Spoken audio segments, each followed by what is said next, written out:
Boa noite, professora Estela, professora Robson, professora Rosane. Sou o Jonas Jacques da Silva, estou cursando licenciatura em Física no Instituto Federal Farroupilha, primeiro semestre, e venho apresentar meu trabalho, que é a entrevista com o professor de Física, a respeito do uso das tecnologias, de aplicativos, de sites em épocas de ensino remoto, né? E essa adaptação. São algumas questões, são 6 perguntas, que eu vou apresentar as respostas do professor. Entrei em contato com o professor Reston Silveira, de Porto Alegre. Ele dá aula no Colégio Gabarito. Ele é professor e coordenador de física desta instituição. Eu enviei as perguntas via WhatsApp, por escrito, e ele me respondeu elas por escrito também. Então, vou transcrever as respostas dele aqui para vocês e passar algumas impressões a respeito do que foi respondido na minha visão, né? A primeira questão seria se ele tem conhecimento de algum ambiente virtual de aprendizagem, né? Algum aplicativo, algum simulador, algum recurso tecnológico voltado ao ensino e aprendizagem de física. Ele disse que sim, que ele conhece, né? E que ele trabalha com simuladores em HTML e Java. Na universidade ele trabalha com o Canvas, então ele também é professor universitário e tem uma ferramenta especial aí que ele utiliza quando é o nível superior, né? A segunda questão seria sobre o ambiente virtual de aprendizagem que ele utiliza, né? E voltado ao ensino das aulas que ele ministra e em que momentos ele utilizaria esses mecanismos, né? Então ele me respondeu que ele utiliza e que ele trabalha muito com o imaginário dos alunos, né? Quando ele tem dificuldade em se fazer entender alguns fenômenos, né, que seriam necessários uma certa visualização, uma certa ilustração por parte dos alunos. Então, ele utiliza essas ferramentas para melhor apresentar, né? Ao meu ver, eu acredito que isso seja no sentido de que em sala de aula, você pode utilizar muito mais apelos visuais, pode usar mais objetos, pode usar demonstrações com os próprios alunos, pode... a própria apresentação corporal do professor é muito mais clara e muito mais significativa do que no ensino remoto, que apesar de ter as câmeras, fica difícil de demonstrar alguns fenômenos, de fazer algumas ilustrações assim, que o aluno consiga imaginar aquela situação que ele está tentando explicar, né? Então, eu acredito que nesse sentido faça muita necessidade dessas ferramentas digitais, de simuladores e tudo mais. A terceira questão é alguma indicação de programas, né, para que nós possamos conhecer melhor e quais os conteúdos, as competências e habilidades que eles trabalham. Então, ele apresentou três programas no primeiro momento, 3 sites, né, que eu vou tentar colocar aqui no vídeo a imagem deles, da tela inicial, que são mais assim, tem conteúdos variados, né, e que apesar de ter uma gama de assuntos, de áreas que eles abrangem, ele utiliza mais para explicar conceitos de ondas, oscilações e rotações. Então, talvez seja porque é da área mais da disciplina que ele passa ali de acordo com a série, né? De acordo com a evolução dos alunos ali, ele trabalha mais esse conteúdo.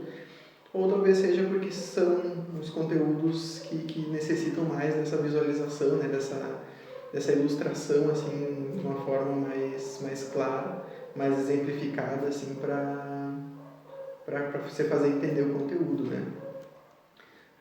Ele também acrescentou um quarto site, né? Uma quarta ferramenta, que é o Kahoot, acho que é assim que se pronuncia, que eu também vou colocar a imagem aqui no vídeo, onde ele cria testes de perguntas e respostas com os alunos para reforçar os conteúdos trabalhados, ou seja, seria um simulador mais assim em caráter, ou pelo que eu já consegui dar uma mexida no site ali, dar uma pesquisada, puxando um pouco mais assim para teste, para jogos de perguntas e respostas, que talvez seja muito útil no sentido de que faz os alunos aprenderem de uma forma um pouco mais descontraída, assim, um pouco menos semelhante àquela provas objetivas ou alternativas, né? Então eu acredito que seja bem interessante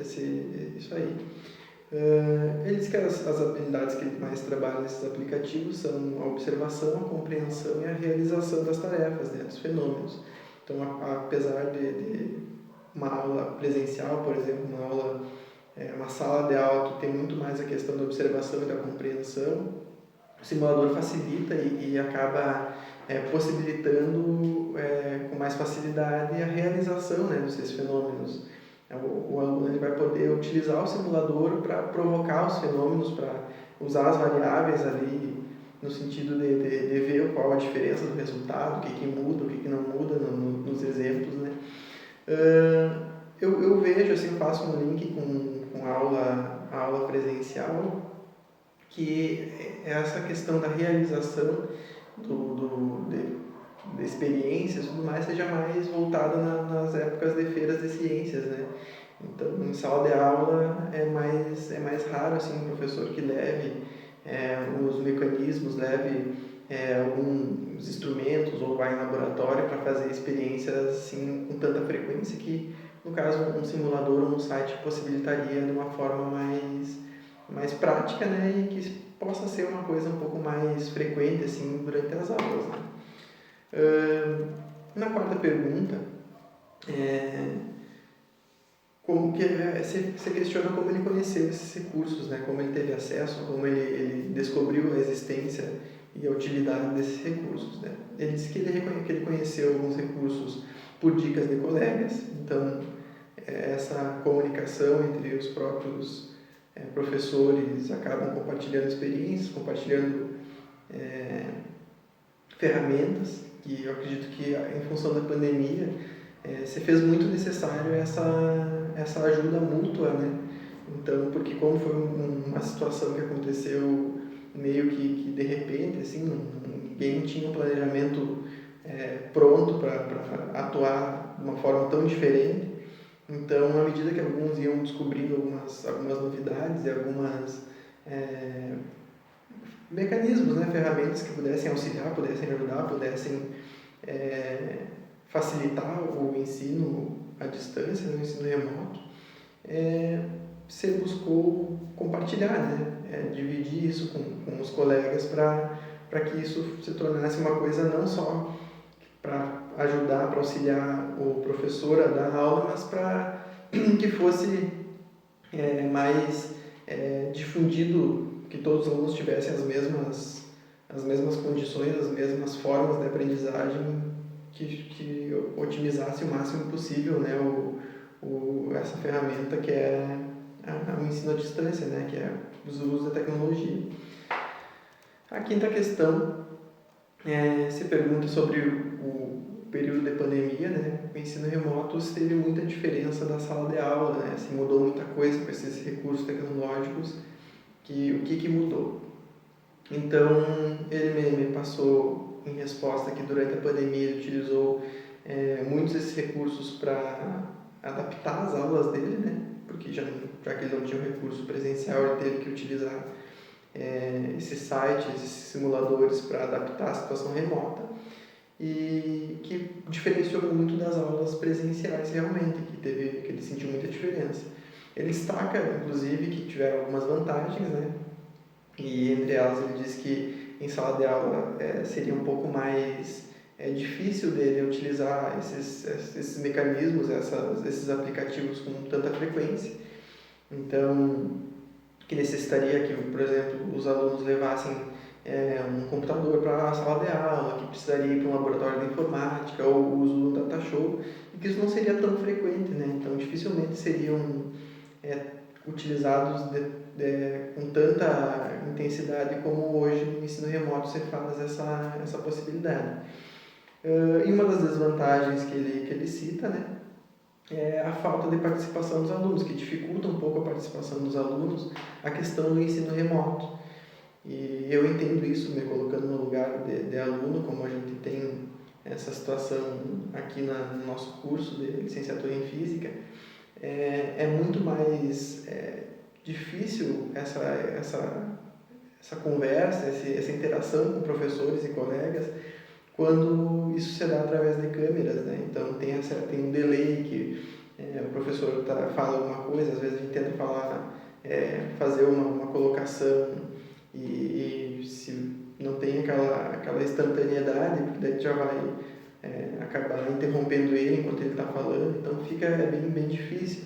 Tem algumas ferramentas, como erguer a mão ali, que é um botãozinho do sistema, mas que também gera uma certa demora, e muitas vezes nós, alunos, por exemplo, optamos por, quando não é uma pergunta ou algo assim tão importante que não possa ser tirado depois, ou que não possa ser pesquisado de repente, ou que não possa ser perguntado via WhatsApp ou via chat ali para os professores, que é mais urgente assim, é preferível não atrapalhar a aula, né? É preferível deixar fluir a explicação da professora, coisa que no presencial já muda, né? Porque é muito mais uma conversa, um diálogo, então no próprio gestual o aluno já pode sinalizar que tem uma dúvida, a professora já vem até a mesa dele, já fala, já explica, muitas vezes já demonstra. Então essa pessoalidade, essa proximidade, eu acho que o ensino remoto dificultou, e imagino que seja essa colocação dele, que a participação dos alunos reduziu.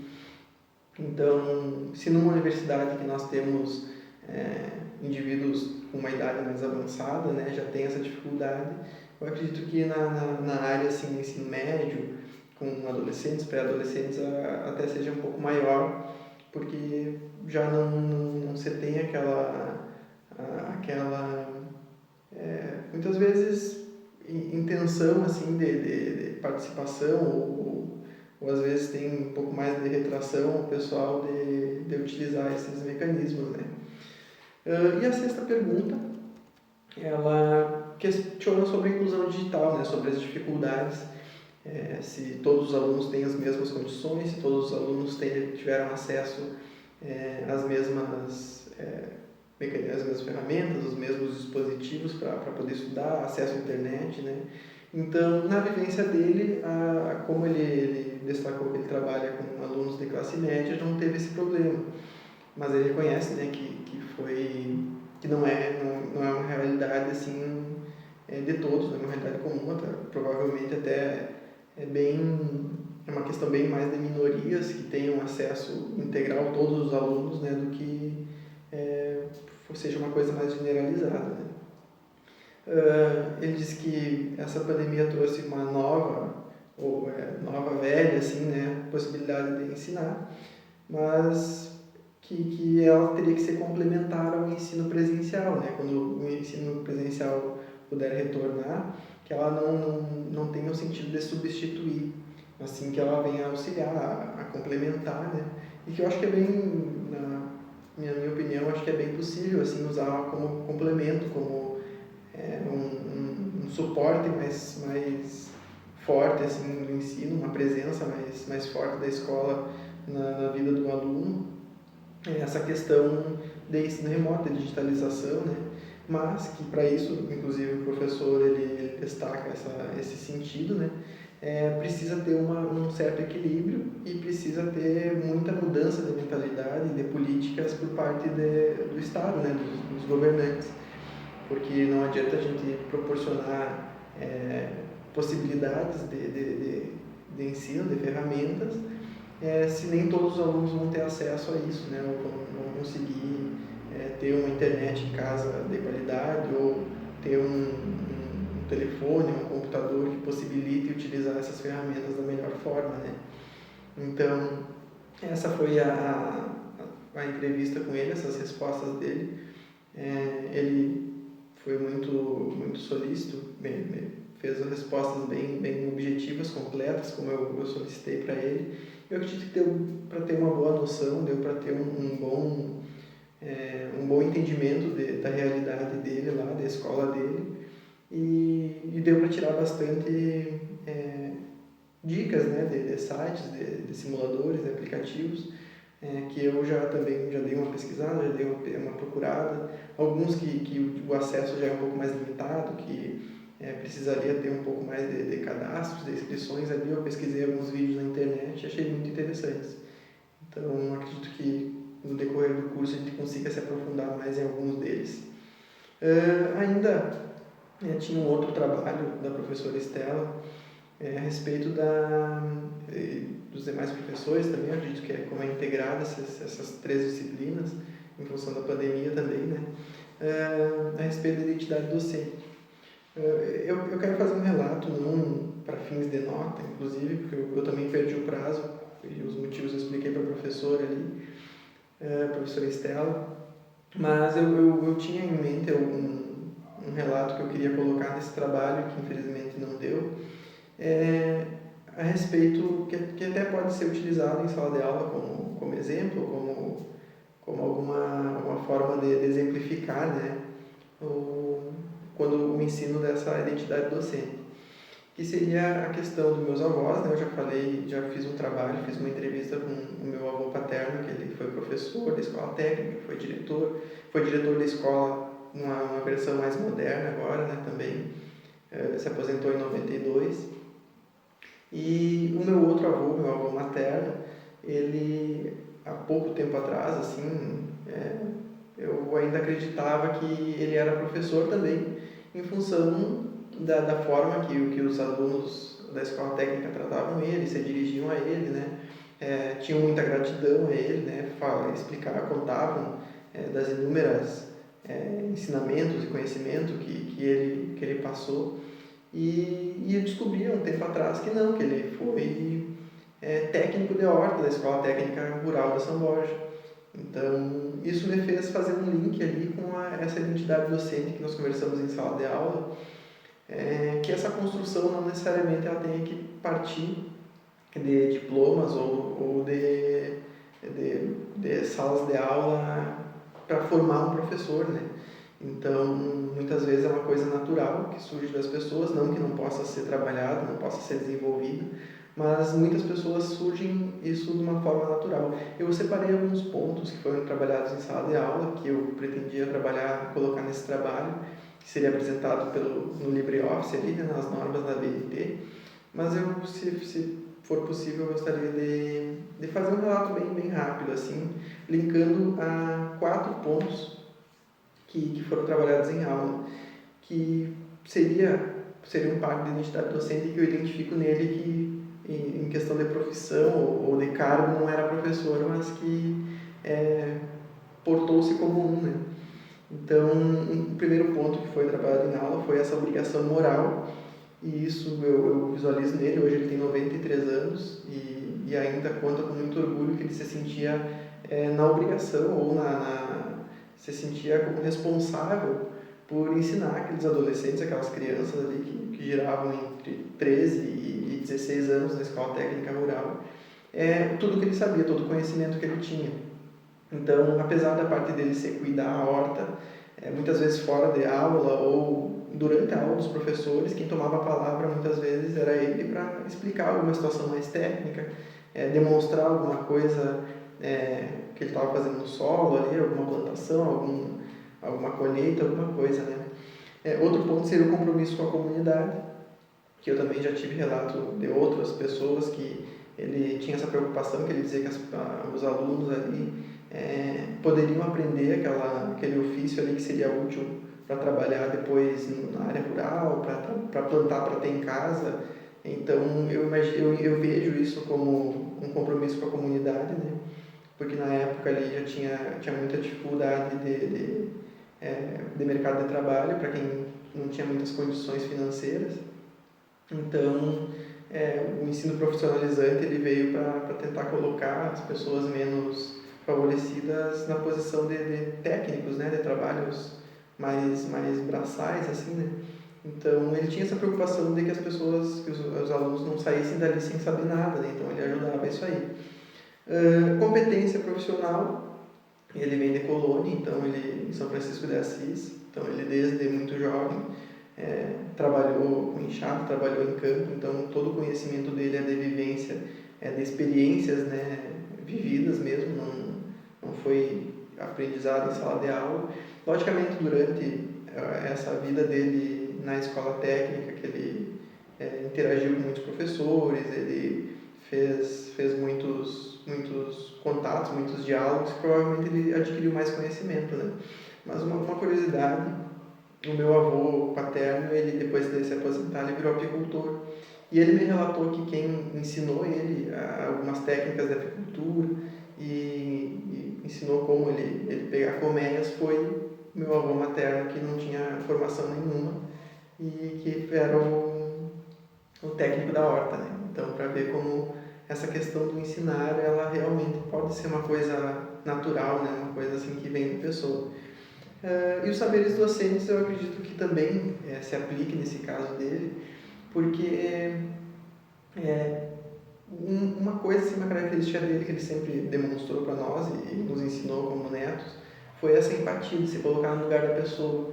Eu acredito que isso seja um ponto bem determinante para que ele, mesmo sem ter nenhum conhecimento técnico sobre docência, ele ensinasse colocando no lugar dos alunos e das pessoas, né, no caso dos jovens, para tentar ensinar melhor, ser mais bem compreendido, né, utilizar um linguajar um pouco mais apropriado para as idades deles, assim, que fosse mais simples, mais compreensível para as idades. Então eu gostaria de fazer esse link, mas caso não seja interessante para o trabalho, para a primeira parte do trabalho, que seria entrevista com o professor, pode cortar, posso cortar o vídeo sem problema nenhum. Tá? Então, muito obrigado, espero que tenha conseguido ser claro. Qualquer dúvida, que alguma coisa tenha ficado mais mal explicada, né? Pode me chamar pelo WhatsApp de qualquer professor que eu esclareço alguma dúvida. Tá? Muito obrigado e boa noite.